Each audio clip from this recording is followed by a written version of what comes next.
What's going on, guys? It's Greg here, aka NYPrepper. It is Tuesday, December 5th, 2023, and I have some breaking news to share with you guys. Right now, it is 8:07 p.m. Eastern Time here in the United States, and I wanted to just give you an update on that exploding house in Arlington, Virginia.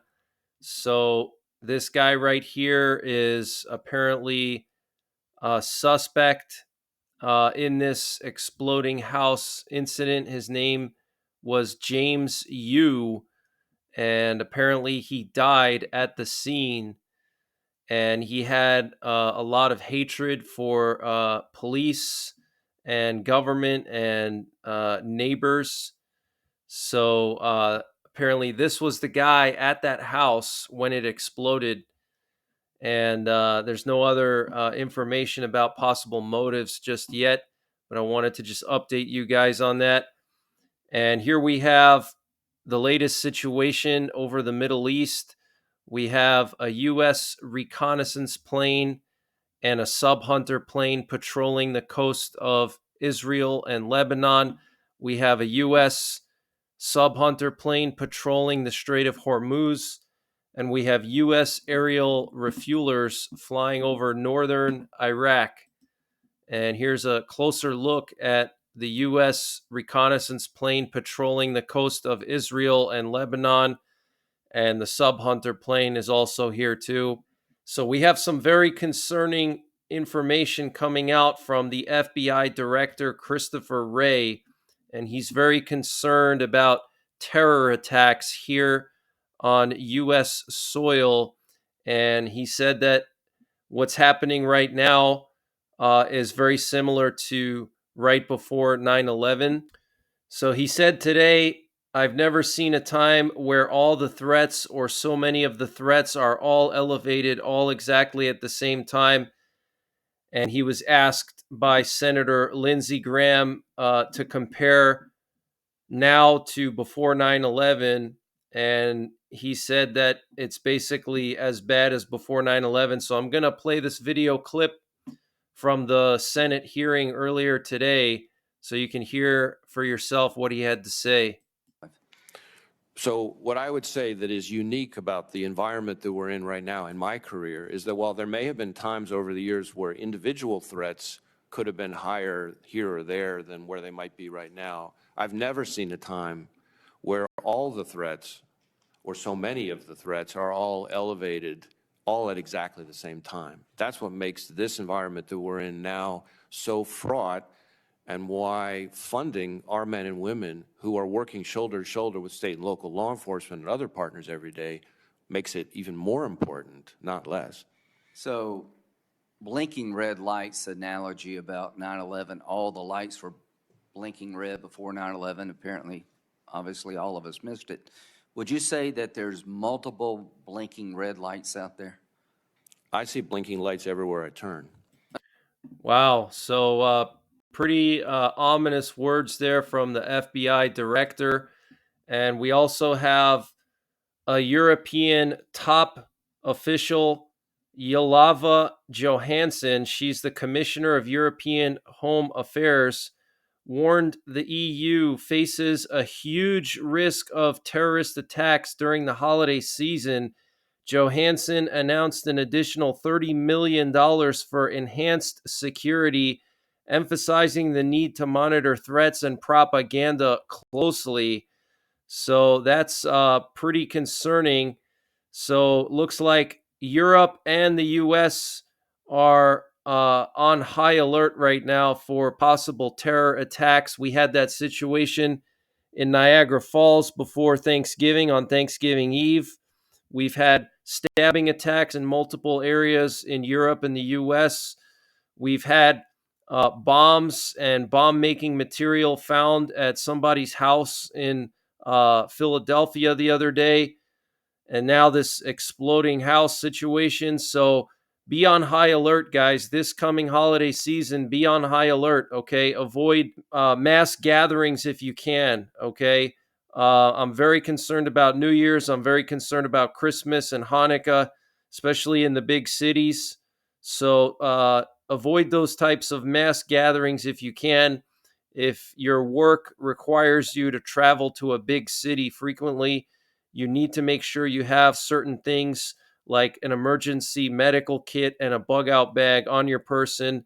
And you also need to be aware of your surroundings, be aware for cover and concealment. So if things do go south, you have places you can go to hide or protect yourself from shrapnel or small arms fire.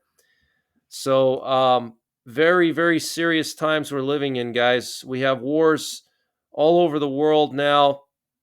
I wanted to read to you what Benjamin Netanyahu said today about the situation in Gaza. He had some very strong words. So, he said the only way to end the war is to strike Hamas with a crushing blow, and I call on the world to stand with us to achieve this goal. Gaza must be demilitarized, and only the Israeli army can achieve this, not international forces. Our forces are operating in Khan Yunis and fighting with determination. We met with the families of the kidnapped people, and we will do everything to recover their family members from Gaza. I heard testimonies from released detainees about violations that occurred to them during their detention in Gaza. There were atrocities that happened to female detainees in Gaza, and international organizations did not talk about this matter. We succeeded in recovering 110 of the kidnapped through the ground operation, and this is the only way to recover the rest. We besieged Jabalia and Khan Yunis, and there is no place we cannot reach, and our soldiers are fighting face to face. Right now, we need victory in the South and active defense in the South.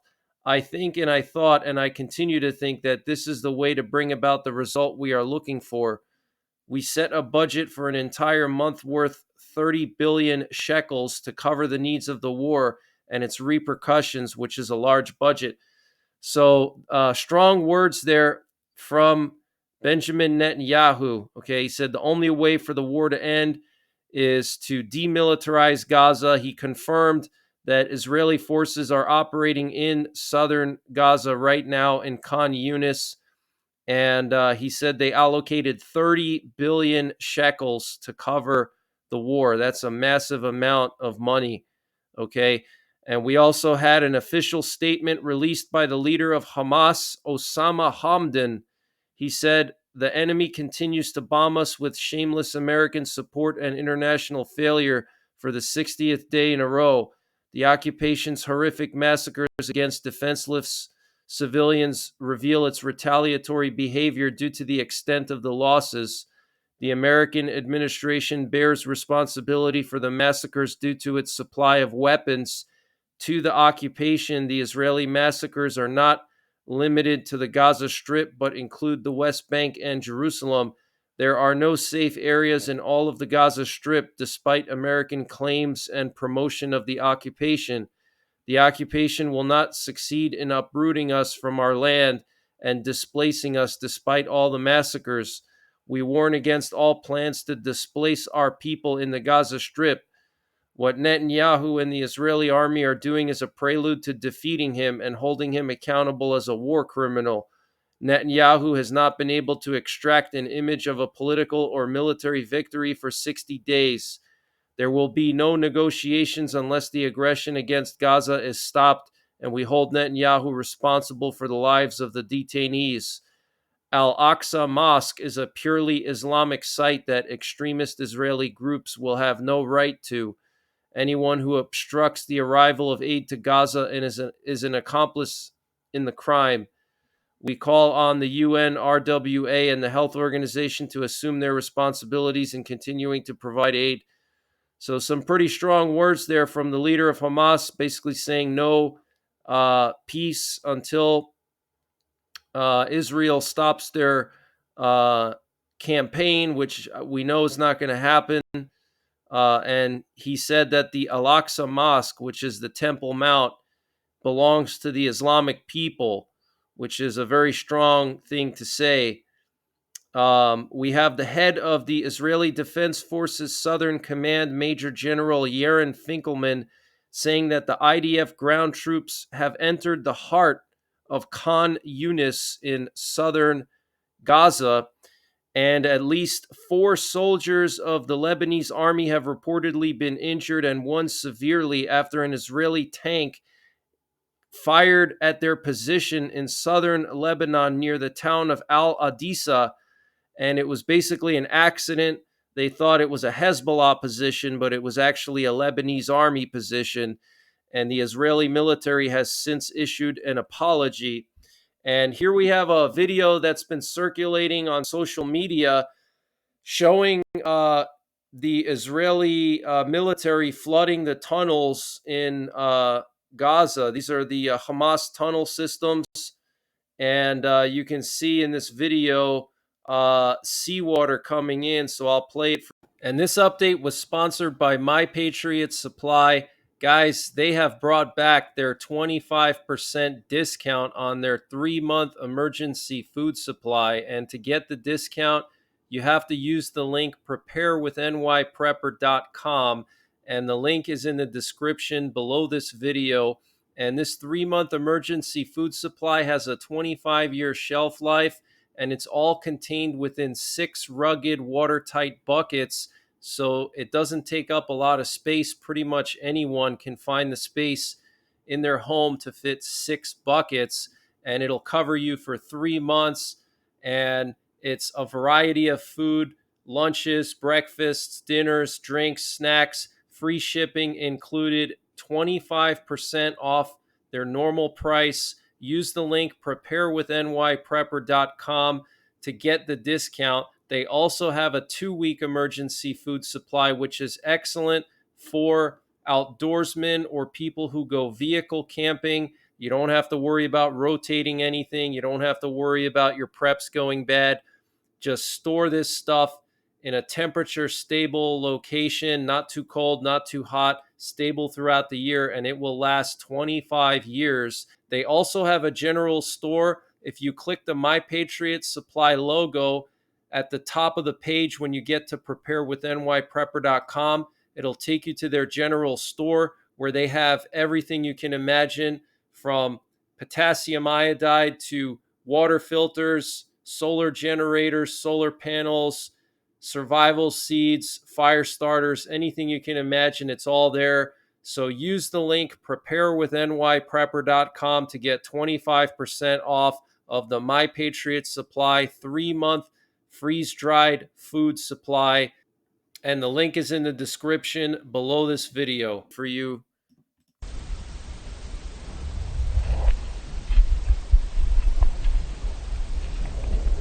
You can actually kind of hear the seawater coming in.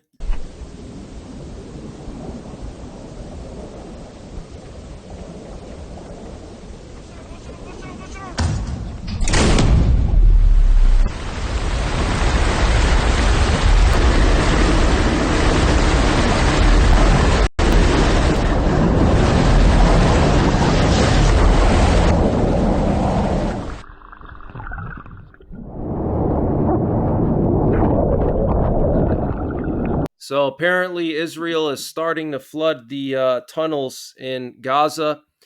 And the Israeli TruckNet Corporation reported that on December 5th, it signed an agreement in principle for cooperation with the Pure Trans FZCO company from the United Arab Emirates, which works in cooperation with the Dubai Ports Company, DP World, a company from Dubai specializing in logistics, transport, and transportation mediation. As part of the agreement, the parties will cooperate in the land transport of cargo on the land bridge route connecting the UAE through Saudi Arabia and Jordan and the port of Haifa in Israel, so that cargo shippers and transport service providers can use the TruckNet platform to streamline transport on this route. So basically, they're going to be connecting Dubai to Haifa through Saudi Arabia so they can avoid having to go through the Red Sea, which is where Yemen has been attacking Israeli ships. So this looks like a way to bypass that threat. So very interesting. And we have this interesting video that came out. Reportedly, this is either a Hamas soldier or some kind of Hamas technology that allowed them to spy on an Israeli base. You can see this camera is super close to these Israeli soldiers, and they're just sitting there in the shade, hanging out. And they were able to capture this footage, which is really interesting. I wonder if they had some kind of special mini drone or something like that, because it's very low on the ground. That maybe it's some kind of a special drone or something that Hamas has. But this is pretty interesting. And the Israeli Ministry of Health revealed that Hamas gave the hostages some type of drugs before releasing them so they would appear calm and happy in propaganda videos. And the armed forces of Ukraine shot down a Russian Sukhoi 24 bomber over the Snake Island. The plane was being escorted by a Sukhoi 30 fighter jet, and it tried to launch a missile and bomb attack on the Odessa region, and the Air Force of the Ukrainian Armed Forces shot that bomber down. And tomorrow, Congress is going to be voting on another aid package for Ukraine and Israel. And Zelensky was supposed to make a virtual speech today to senators at a closed door meeting, and also at an earlier meeting in the House. And he canceled those virtual speeches, which is pretty interesting. And the British Foreign Minister, David Cameron, who used to actually be the British Prime Minister, will be traveling to Washington, D.C. tomorrow to take part in discussions with his U.S. counterparts with a focus on supporting Ukraine in its fight against Russian aggression. This was reported by Reuters. And this morning, the president of Guyana, Irfan Ali, spoke to CBS News, and he said, "We do not believe that Venezuela acts recklessly, but if they act, we will already be cooperating with friends in the region. We have defense cooperation with the United States. We are working with Southcom." So that is huge news. Okay, Southcom is U.S. Southern Command. So the president of Guyana is confirming that U.S. Southern Command is working with Guyana right now to protect them from Venezuela. And Reuters is reporting now that Brazil's military is reinforcing its northern border due to rising tensions between its neighbors Venezuela and Guyana over Venezuela's claim to the Essequibo region, the Ministry of Defense said on Tuesday. The Brazilian army is moving armored vehicles and more troops to Boa Vista, the capital of the Roraima state that borders both Venezuela and Guyana, after Venezuelans voted in a referendum on Sunday to approve the annexation of Essequibo. The four-wheel drive Guacuru armored vehicles will join an upgraded 18th Mechanized Cavalry Regiment, whose force will increase to 600 soldiers to improve security along the border and intensify surveillance to avoid surprises, a military source told Reuters. Neither side will be able to take advantage of our territory, the army officer said. So Brazil is moving more forces to the border of Venezuela and Guyana.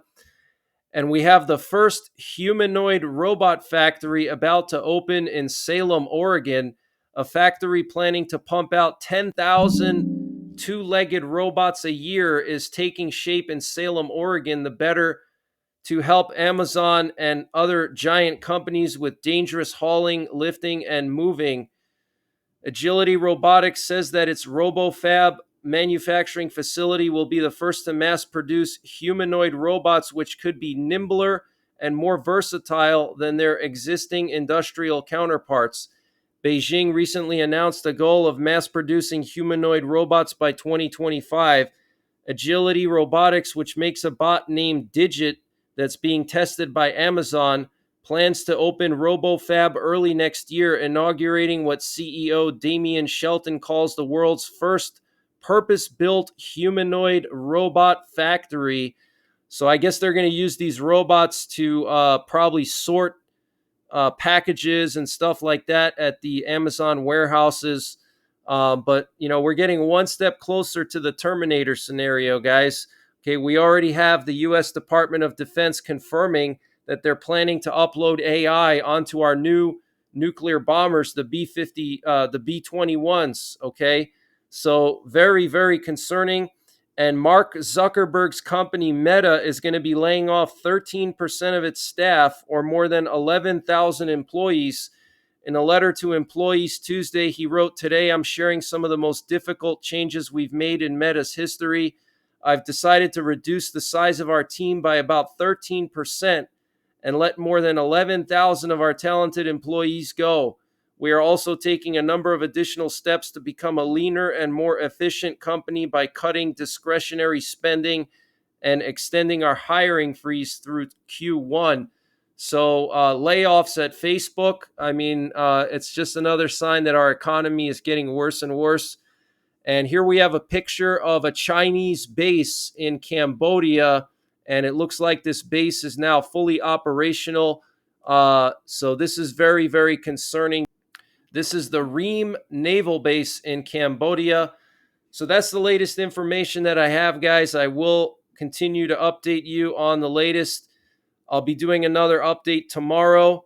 I'm not going to be going live tonight or tomorrow night. My next live stream will most likely be Thursday or Friday night. So stay tuned for that.